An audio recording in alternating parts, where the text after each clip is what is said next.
Hi, I'm Pam East, and today I'm going to talk to you about patinas on silver clay. I'm going to talk a bit about how to prepare the metal to get the best results with your patinas, various different patina chemicals, and long-term care of your patinas. A lot of what I'm going to say, yes, I am talking about metal clay, but a lot of this will apply to any fine silver, sheet silver, cast, metal clay. It's the same patina process once you get to that point. So let's get going.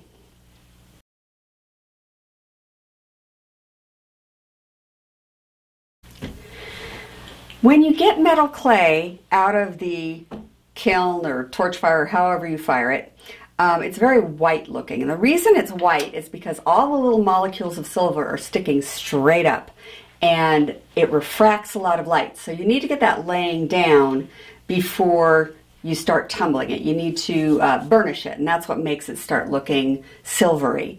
And the brushing step is important. Some people just throw it right into the tumbler without. You're not going to get quite as good a result if you don't brush it first, or it's going to take a whole lot longer. So I do recommend brushing. There are two kinds of brushes. There are brass brushes and there are steel brushes. Now I'm now using these plastic handled versions with these super high quality bristles. I get these from Allcraft. I believe they're made just for Allcraft, and I love them. The wood handles get really nasty after a while, and the quality of the bristles that I've gotten hasn't been as good. I've been using these like crazy, and they're holding up really well. The difference between a brass brush and a steel brush, you're going to get a softer finish with the brass brush and a little shinier finish with a steel brush. A brass brush needs to be used with soap and water so that you don't transfer any brass to the silver. It's a very soft metal and it can transfer. So you use soap and water as a lubricant, and that helps keep that from happening. The steel brush we use dry. You definitely want to use this dry because if you get it wet, it will rust. So right now I want to tell you the secret of getting really good patinas, especially if you're going for those colorful patinas that you get with liver of sulfur. You get the best color on a highly burnished surface. The more burnished it is, the more it gets really colorful for you. I learned a long time ago, smooth surfaces get better color than textured surfaces. And I used to not be able to get a very good color patina on any texture until I learned about magnetic tumblers. The cool thing about magnetic tumblers is it uses this really tiny little pin shot, and it's a very high action speed, and it gets into every nook and cranny. And since I've started using the magnetic tumbler, I've been getting amazing color with my liver of sulfur patinas. That is the real secret, more than anything else. These have come down a lot in price in recent years. They used to be very expensive, but if you go out to eBay, even Amazon, you're going to find these for less than $200. And they're great. They will do in about 15-20 minutes what it's going to take me hours to do in a rotary tumbler. Now, the flip side of that is you're not going to get the smooth, shiny finish that you are used to seeing with the rotary tumbler. The rotary tumbler looks shinier. It isn't as burnished though. I have learned this through experimentation. So you get the shiny surface with the rotary tumbler. You get a more satin finish with the magnetic tumbler, but you get a better patina with the magnetic tumbler. So about 20 minutes in the magnetic, minimum 2 hours in the rotary. I actually like to let the rotary go like 5 or 6 hours. I know that sounds like a long time, but that's where you start seeing the really beautiful shiny surface. I'm going to use a little Super Sunshine burnishing compound in both devices. Not too much. It's really easy to go overboard. It only takes a few drops in the magnetic tumbler, maybe half a teaspoon in the rotary tumbler. It really doesn't take very much burnishing fluid. And just for the record, I am not a fan of putting dishwashing liquid into your tumblers. It's not intended for tumbling. You don't get the same results with it. You will get a better result if you use a an actual burnishing compound. And as I said, I really like Rio Grande's Super Sunsheen burnishing compound. You can see a big difference between the one on the right and the one on the left. And so I don't want to make it sound like you can never get those gorgeous colors with a rotary tumbler. You can, but it's not as consistent in my experience. The big reason I changed to the magnetic tumbler is I'm now getting these purples and blues and beautiful colors very consistently, whereas it seemed to be pretty much luck of the draw with just using the rotary tumbler.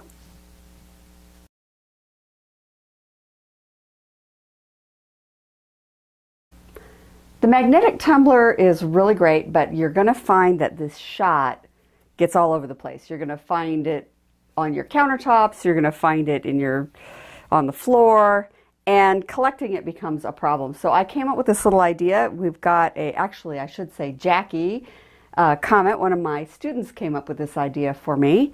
And what it is just a little magnet on a stick. And I got these bar magnets on Amazon, and this is a carpenter's pencil. Carpenter's pencils are evidently flat, and you can just stick that on there and it makes this great sweep. So what I'm going to do is I'm going to slide this into a bag. You want to have it in a bag, otherwise it's really hard to get the shot off of the magnet, and then you just sweep it up. And there we go. Makes it super easy to pick all this stuff up, and there it is on there. And then to get it off, I'm going to just slide this out, slide the pencil out. Hold on.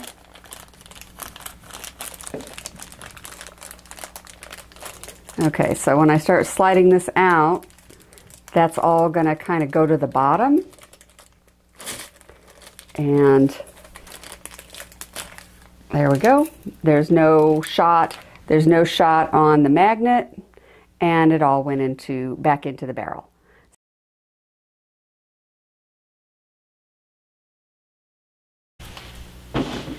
In the next couple of segments, I'm going to be using a variety of chemicals, and I just want to take a minute to talk about safety.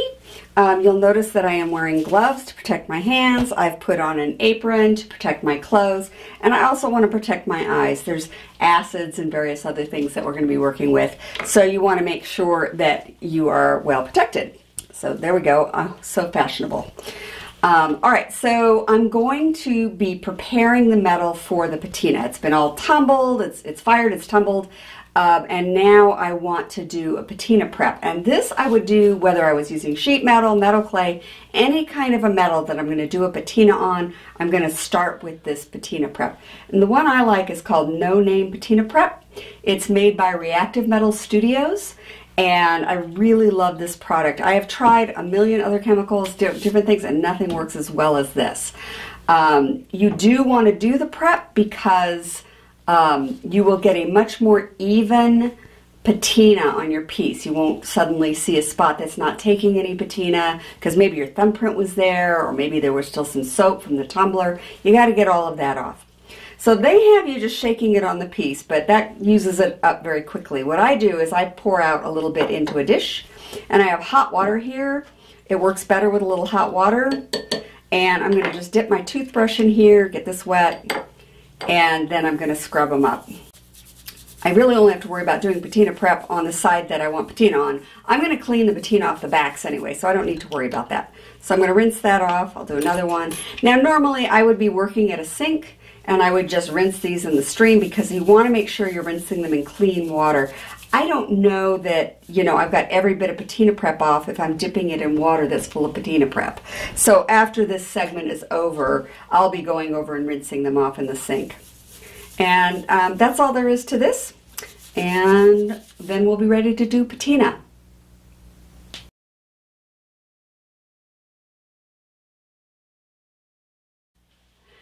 I have a variety of chemicals for producing patina. If I want a black patina, I'm going to use either Gosiba or Black Max. Gosiba is imported, and it's pretty expensive, but it doesn't tint gold. And so if I'm doing Kembu or gold overlay of some kind and I want to be able to tint the silver and not get any staining on the gold, I'm going to use the Gosiba. Black Max will stain the gold, but so if I don't have gold on a piece though, I might use the Black Max because it's a lot less expensive and you can get it in smaller quantities. And it's also a very good black patina. Both of these make terrific black patinas.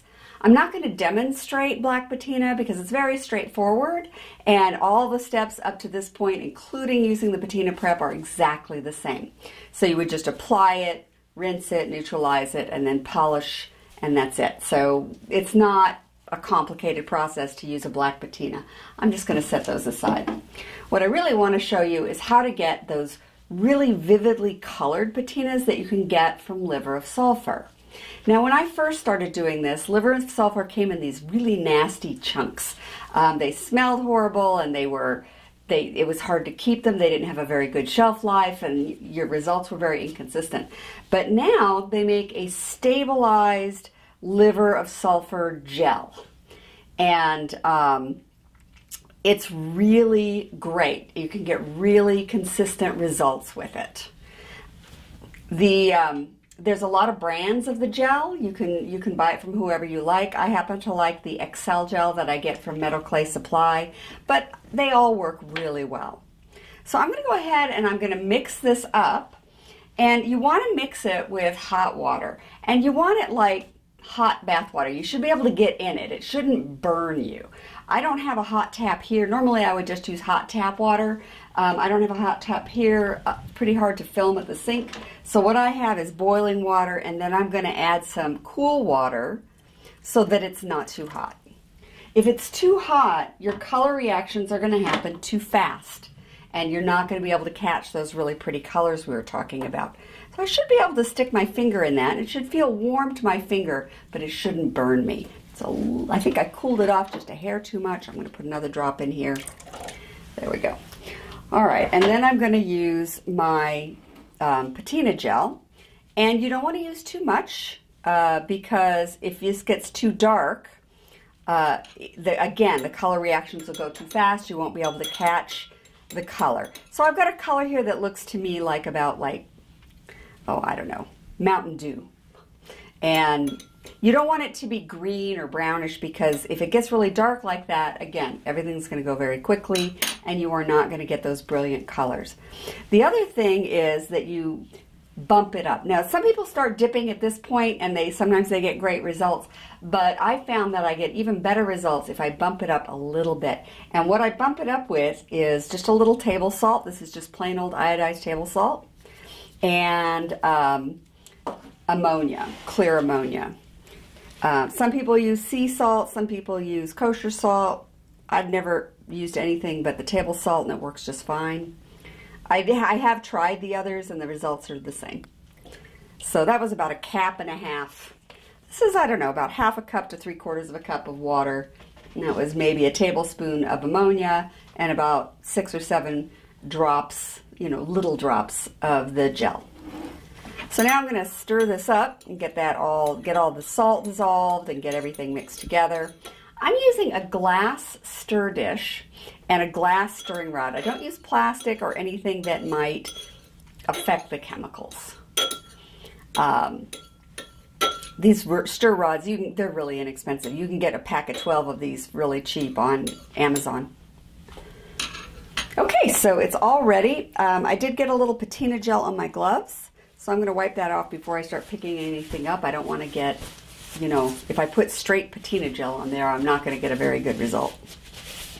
Okay. I'm going to put the piece on a bent wire. I just use a paper clip. You can use any kind of bent wire that you have in the studio.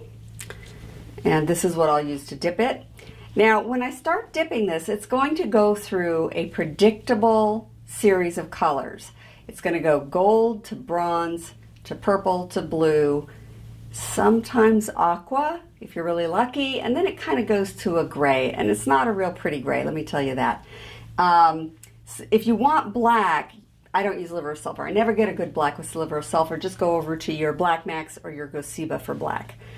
There's also no backing up, so if you get to blue and you wanted purple, you can't, there's no re-dipping or anything. You have to completely clean it off and redo it. And the way you clean it off is you throw it back in the kiln, or you hit it with a torch. Just heat will clean the patina off, retumble it, and then you can, you know, clean it with the Patina Prep and start dipping it again. So that's the way you have to do back up with it. All right, so here we go. We're ready. Don't try and do it all in one shot. I'm going to give it a swish and then I'm going to give it a rinse. Oh, by the way, what I have here in front of you, this is the patina. This is rinse water, and this is a neutralizing bath. It's just water and baking soda mixed together. Don't put it in the neutralizing bath until you are at the color that you want. You don't want to go from the neutralizing bath back over to the patina because you will neutralize it. You'll kill it. So we just use plain water for rinsing until we're done. All right, so here we go. And I give it a little swish. And it's going to get kind of gold on me. Let me rinse that off and show you. I've got that nice gold color coming in. And you really don't know what color you have until you dry it off. It doesn't look the same wet as it does dry, and it continues to develop a little bit, so you can really see that gold color very well now. And I'm going to go in here and see if I can get to that bronze. And slow is better. If it goes too fast, you tend to miss the colors. So here we go. I've got that nice bronze coming in now. You can see down in the bottom I've got some blue coming in, but I'm mostly looking at the smooth area right now. I'm evaluating based on that. I'm going to come in again and we'll see if I can get to some nice purple. I should be able to get to purple. It does always continue to develop after it's dry, so you got to learn to stop one color before. If I want purple, or if I want blue, I stop when it's purple. If I want purple, I stop when it's bronze. All right, so there I've got purple coming in. Let me just let it sit here for a minute, and as it dries, you're going to see that purple really start to bump up. Hopefully. And then I'm going to go ahead and take that to blue. Oops, back over here. And I probably would have stopped there if, you know, if I was actually making the pair of earrings. But, oh, now I really have that purple. Hold on. You'll definitely see it this time. And it's starting to go blue. I've got that beautiful purple, but it's also starting to get some blue in it. And this is, you know, this is brilliant. So I want to stop now. I love it. I want to stop. So now I'm going to go over and I'm going to swish it in that baking soda and water. And again, I don't measure. I just put a bunch in. I don't know. I probably put a quarter cup into a quart of water and mixed it up really good. And so that's going to neutralize the acid. The patinas tend to be acids, and baking soda is a base, and that's going to neutralize it. And then I'm going to dry this off. It may continue to develop a little bit, but it should pretty much stop at this point. And there is our beautiful multicolor patina.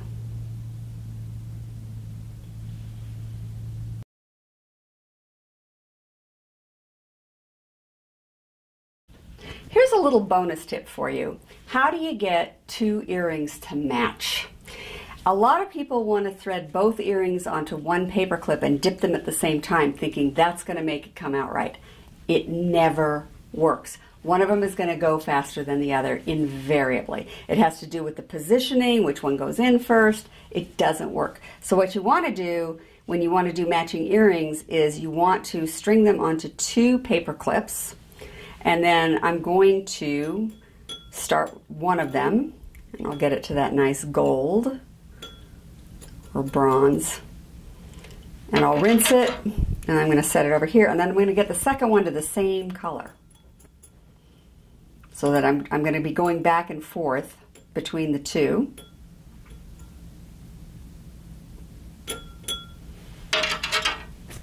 Now I'm going to go back to the first one, I'm going to give it a dip. And this is, you just go back and forth and you try and match the color as you go along, rinsing in between. So now both of them are gold colored. So both of them are gold colored, and I want to get them to purple or something like that. So they're going really well, and I'll just keep going with them, and at the end I'll show you what I got. Okay, we're about there. They're really close. I've got this one has a tiny bit of blue, and this one's nice and purple. I'm going to just take this one a little further to see if I can get a little of that blue to come in to match. And then I'll dry it off and we'll see what we got. Yeah, okay. So let me show you what we ended up with here with the two purple earrings.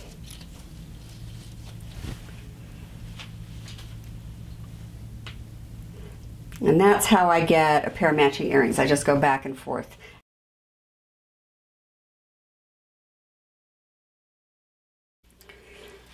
Okay, so let's talk about sealers for a minute, and whether or not you can seal a patina and protect it.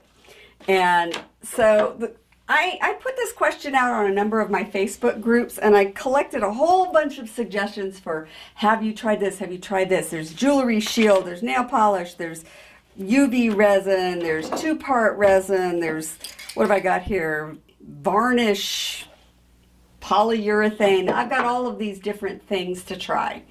And I'm not going to show applying them physically, but what I am going to do is I'm going to show you the results. You're going to get to see before and afters of the application of each of these products and what it does to the patina. So the question becomes, should we or should we not seal the patina? Are any of these products going to work for us? Let's find out.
So there you go. Not so great, huh? Well, here's the thing. As I was going through this process, it finally occurred to me that what I was facing was not a chemistry problem. What I was facing was a physics problem. These products are all terrific. They're all really good products. They all seal the metal, but they also put a barrier between the patina and the light source. What's happening is, when you see those blues and purples, you're seeing the way the light refracts off the patina. The minute I put a coating over that, it's blocking the blue and purple wavelengths. The bronze and the gold comes through just fine. You can preserve those colors, but the blues and the purples are a higher wavelength and they're not making it through a coating. And that's going to be true of any coating you put on the jewelry. The way I handle this is I just don't coat anything. I never put a preservative over my jewelry. I never use any of these. The silver is absolutely gorgeous on its own. I don't want to dull that. I don't want to dull my patinas. And I let my customers know that all patinas are going to change and evolve over time. Not black. Black patina will stay about the same. But the colored patinas are going to evolve over time.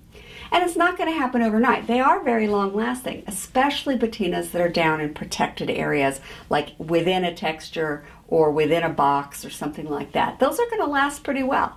But you just have to be aware that it is going to evolve eventually. That being said, I hope you had a good time with this project and that you enjoy your patinas and you start getting some better results. And I'll see you next time.